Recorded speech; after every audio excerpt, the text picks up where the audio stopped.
नमस्कार फ्रेंड्स, स्वागत है आपका हमारे YouTube channel home science BA पर। फ्रेंड्स, आज इस क्लास में हम BA सिक्स सेमेस्टर का सेकेंड पेपर का कुछ ऑब्जेक्टिव क्वेश्चंस देखेंगे, क्योंकि ऑब्जेक्टिव क्वेश्चंस भी बहुत इंपॉर्टेंट होते हैं।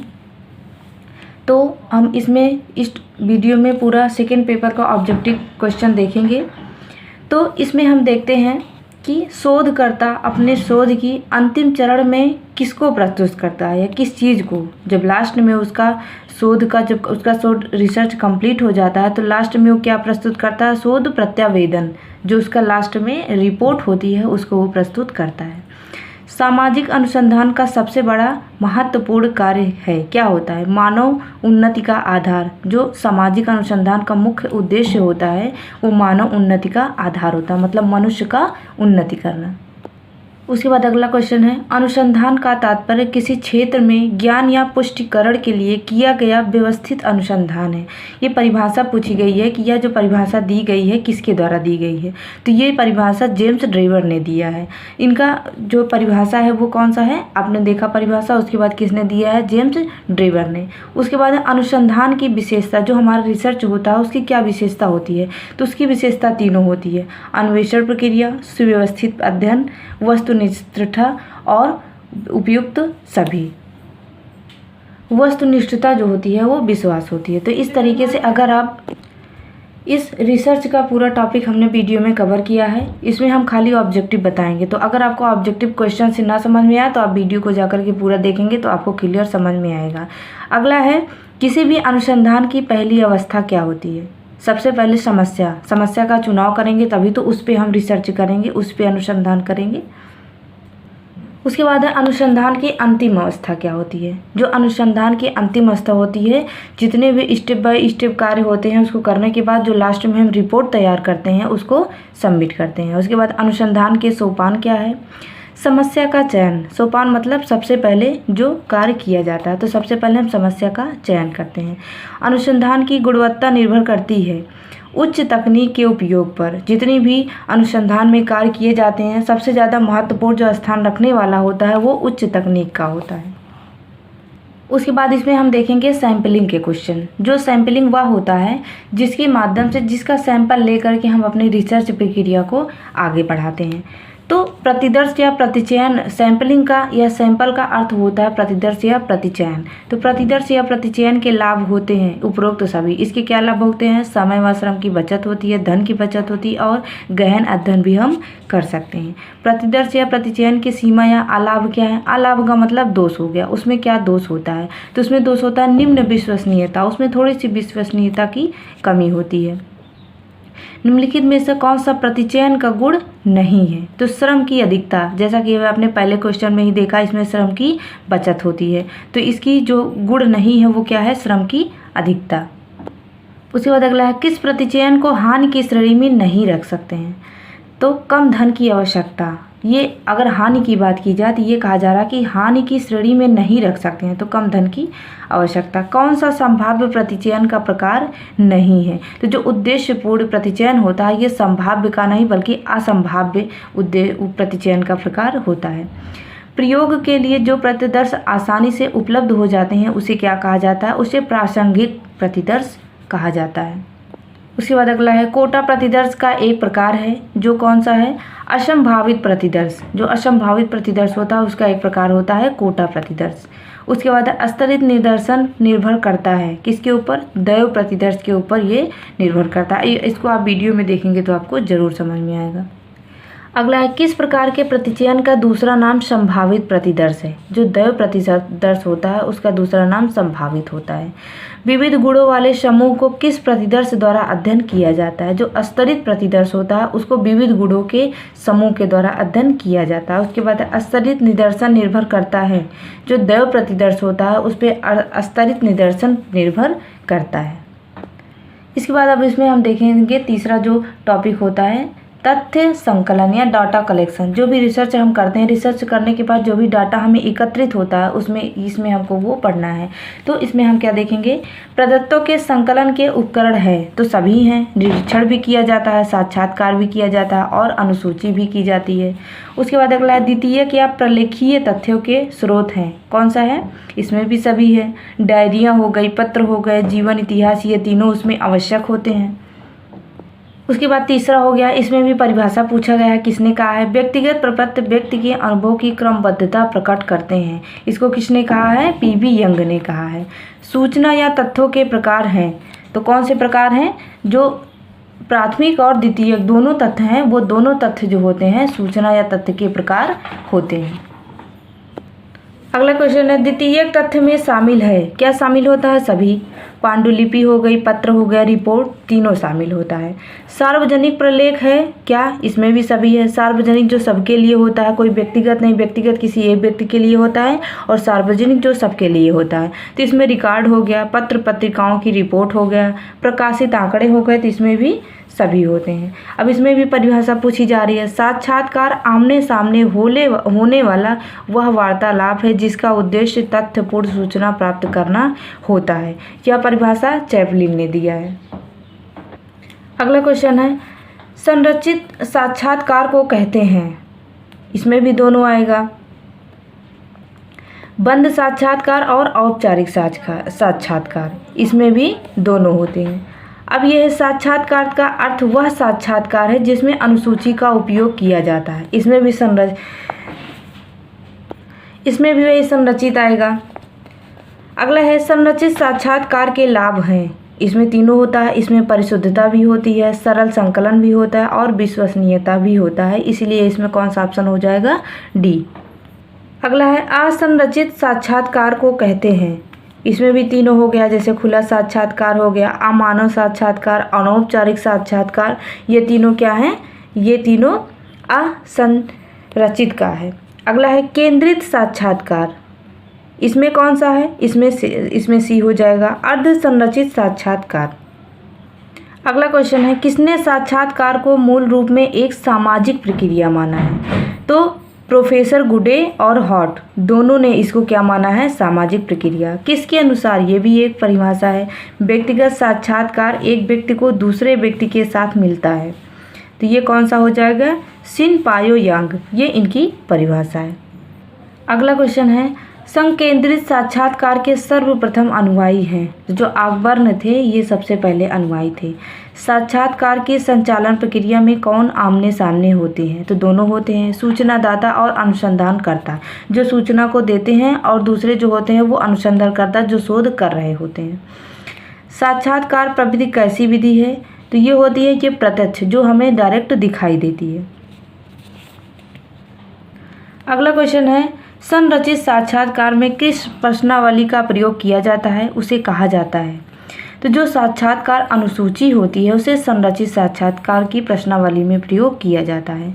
निम्नलिखित में से किसी साक्षात्कार की विशेषताओं में सम्मिलित नहीं किया जाता है, तो ऐसा कौन सा है जिसको साक्षात्कार की विशेषताओं में सम्मिलित नहीं किया जाता है, तो जो साक्षात के प्रारूप में लचीलापन होता है उसको शामिल नहीं किया जाता है। अब इसमें पूछा जा रहा है किसके मतानुसार, मतलब ये किसकी परिभाषा है, अनुसूची उन तथ्यों को प्राप्त करने की औपचारिक प्रणाली का प्रतिनिधित्व करती है, तो जो बोगार्ट्स हैं इनके द्वारा। अनुसूची के उद्देश्य क्या होते हैं, तो जो ये तीनों दिए गए हैं, तीनों उद्देश्य में शामिल हैं, जैसे प्रामाणिकता तथा वस्तुनिष्ठ अध्ययन, सूचनाओं का व्यवस्थित संकलन, सूचनाओं का अपूर्ण संकलन से बचाव, तो ये तीनों उसके उद्देश्य होते हैं। अगला क्वेश्चन है, निम्नांकित में से कौन असत्य है, तो इसमें असत्य को पहचानना है। तो अगर असत्य वाला पॉइंट हम देखें तो प्रश्नावली तथा अनुसूची एक दूसरे के परस्पर विरोधी होते हैं। अगला है, सामान्यतः घटनाओं, व्यवहारों, प्रपंचों आदि के परीक्षण को निरीक्षण कहते हैं। यह परिभाषा किसके द्वारा दी है, तो जो रेबर हैं उनके द्वारा ये परिभाषा दी गई है। अगला है, नियंत्रित परीक्षण के लाभ हैं। नियंत्रित परीक्षण के क्या लाभ होते हैं, नियंत्रित का मतलब ही होता है कंट्रोल करना, नियंत्रण करना। अगला क्वेश्चन है, निरीक्षण विधि के लाभ हैं। तो जो निरीक्षण विधि होती है उसके क्या लाभ होते हैं? इसमें सभी होते हैं, जैसे व्यापक क्षेत्र होता है, विस्तृत अध्ययन भी होता है, वस्तुनिष्ठ अध्ययन भी होता है। अगला है, निरीक्षण में अनुसंधानकर्ता समूह जिसका अध्ययन करता है निरीक्षण एक तटस्थ त्रिष्ठा की भांति वैज्ञानिक भावना से करता है। तो ये क्या हो गया? असहभागी हो गया। सहभागी निरीक्षण के गुण। तो जो सहभागी निरीक्षण के गुण होंगे वो तीनों हो जाएंगे, प्रत्यक्ष अध्ययन, वास्तविक व्यवहार का अध्ययन, अति गहन एवं सूक्ष्म अध्ययन। तो ये तीनों हो जाएंगे। सहभागी निरीक्षण प्रविधि कैसी होती है? तो ये अत्यधिक खर्चीली होती है, इसमें खर्चा ज़्यादा होता है। निम्नलिखित में से किस परीक्षण में निरीक्षणकर्ता व्यक्तियों के कार्यों में हाथ बटाते हुए उनका निरीक्षण करते हैं? तो जो सहभागी का मतलब ही होता है हाथ बटाना, एक दूसरे की मदद करना। तो इसमें क्या होता है? एक दूसरे का हाथ बटाते हैं और उनका निरीक्षण करते हुए आगे बढ़ते हैं। उसके बाद है, किसके अनुसार निर्देशन प्रणाली दो महत्वपूर्ण नियमों पर आधारित होती है? तो जो सीए मोजर हैं उनके द्वारा ये होती है। अगला है, अनियंत्रित परीक्षण विधि का कौन सा दोष नहीं है? दोष नहीं है तो इसका मतलब है कि वो लाभ है। तो इसमें कौन सा हो गया? डी हो गया, प्रत्यक्ष अध्ययन। तो जो प्रत्यक्ष अध्ययन होता है ये इसका लाभ हो गया। अगला क्वेश्चन है, निरीक्षण विधि का कौन सा पद है? अगर ये पद पूछे तो इसमें भी तीनों हो गया, समस्या क्या उद्देश्य, अध्ययन योजना, तथ्यों का विश्लेषण करना, ये तीनों होता है। किसने कहा है कि मूलतः प्रश्नावली प्रेरणाओं का एक समूह होता है? तो ये लुंडबर्ग के द्वारा कहा गया है। लुंडबर्ग ने प्रश्नावलियों के कितने प्रकार बताए हैं? तो इनके हिसाब से प्रश्नावली 2 प्रकार की होती है। अगला और इस टॉपिक का लास्ट क्वेश्चन है, जिस प्रश्नावली में प्रयोज्य को दिए गए अंतरों में से किसी एक को चुनकर प्रश्न का उत्तर देना होता है उसे क्या कहा जाता है? तो उसे सीमित प्रश्नावली। जैसा कि आप क्वेश्चन से ही समझ सकते हैं कि उस जितना ऑप्शन आपको दिया गया है उसी में से चुन करके आपको प्रश्न का उत्तर देना है, अपने हिसाब से नहीं देना है। तो वैसे भी एक सीमित प्रश्नावली हो गई। अब बढ़ते हैं अपने नेक्स्ट टॉपिक की तरफ। ये हमारा अगला टॉपिक है प्रतिवेदन लेखन।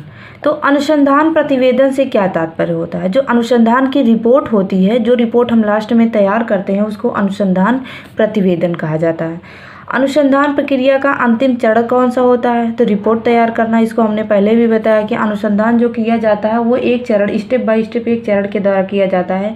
जो पहली प्रक्रिया होती है, जो पहला चरण होता है वो समस्या का चुनाव करना होता है, और जो लास्ट प्रक्रिया अंतिम चरण होता है उसमें होता है कि सभी समस्याओं को समाधान निकाल करके जिस पे आपने रिसर्च या खोज किया है उसका लास्ट में एक रिपोर्ट तैयार करना। तो इसका क्या हो जाएगा? रिपोर्ट तैयार करना। अगला है, अनुसंधान अध्ययन के दौरान प्राप्त तथ्यों के आधार पर लिखा गया लेख ही क्या कहलाता है? प्रतिवेदन। जो अनुसंधान हमने किया है, जो खोज हमने किया है, उसके जो प्राप्त डाटा को हमने एक आधार के रूप में लेख में लिखा गया है उसको क्या कहा जाता है? प्रतिवेदन कहा जाता है।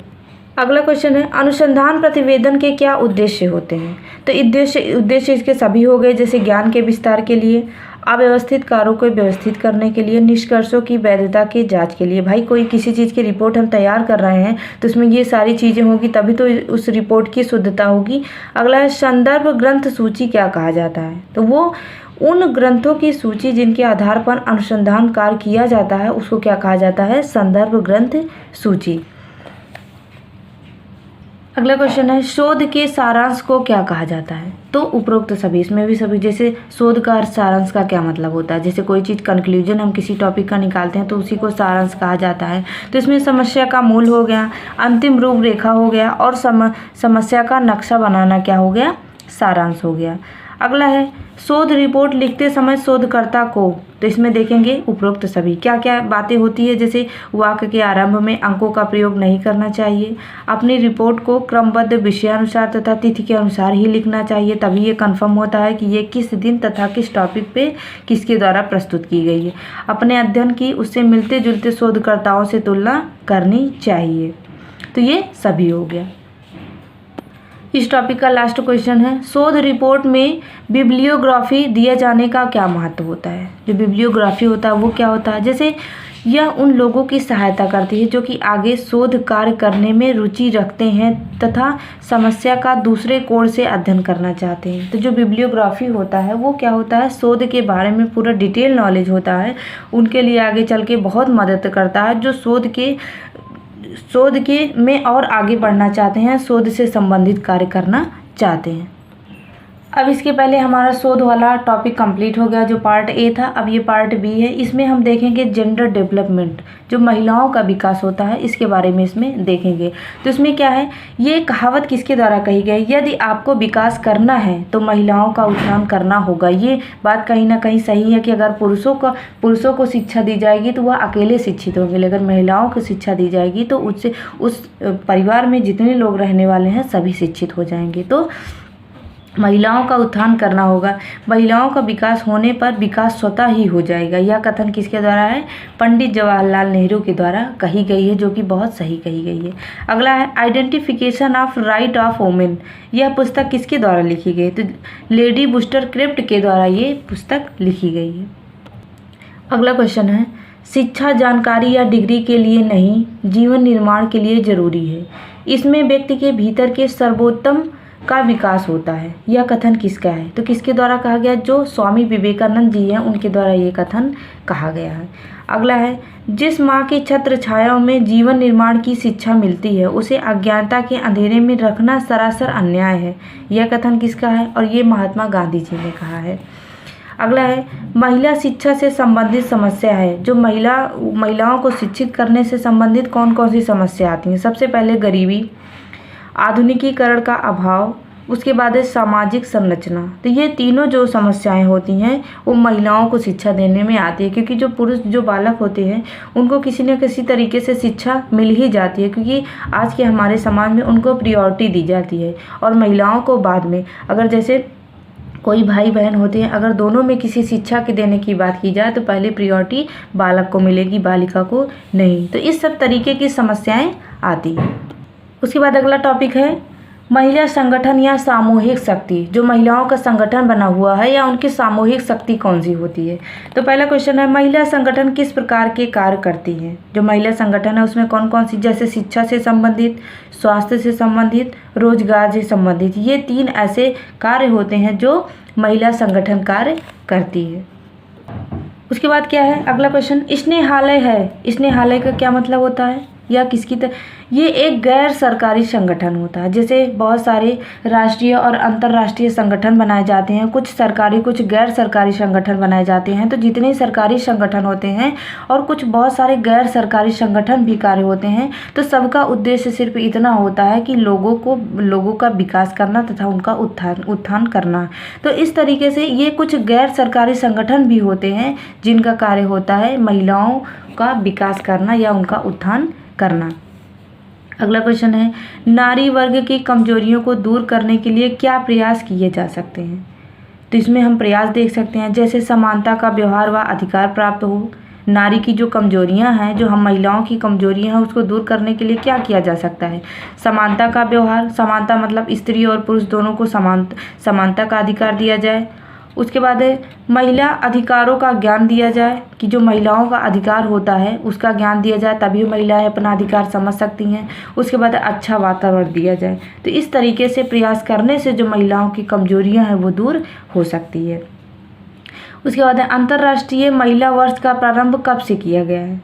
तो ये सन 1975 में महिला वर्ग का जो आरंभ अंतर्राष्ट्रीय महिला वर्ष प्रारंभ किया गया था। उसके बाद अगला टॉपिक है महिलाओं के लिए रोजगार के रुझान। जो महिलाएं होती हैं उनको भी रोजगार के रुझान दिए जाए तथा वो भी रोजगार करें। तो इसमें कौन सा क्वेश्चन है, सेवा की स्थापना कब की गई थी। जो सेवा संस्था है उसकी स्थापना कब की गई थी, 1972 में। भारत में लैंगिक असमानता का कारण, जो लैंगिक मतलब स्त्री और पुरुष में जो असमानता होती है, जो उनको समानता नहीं दी जाती है, उसके क्या कारण है। जैसे शिक्षा में असमानता, सामाजिक अत्याचार, दहेज उत्पीड़न। तो यही सब कारण होते हैं जिसकी वजह से पुरुषों की अपेक्षा महिलाओं को समानता का अधिकार नहीं मिल पाता है। उसके बाद ये हमारा अगला और लास्ट टॉपिक है। ये कौन सा टॉपिक है, महिलाओं को सशक्त बनाने के लिए उद्यमिता विकास। तो इसमें कौन कौन से क्वेश्चन हैं।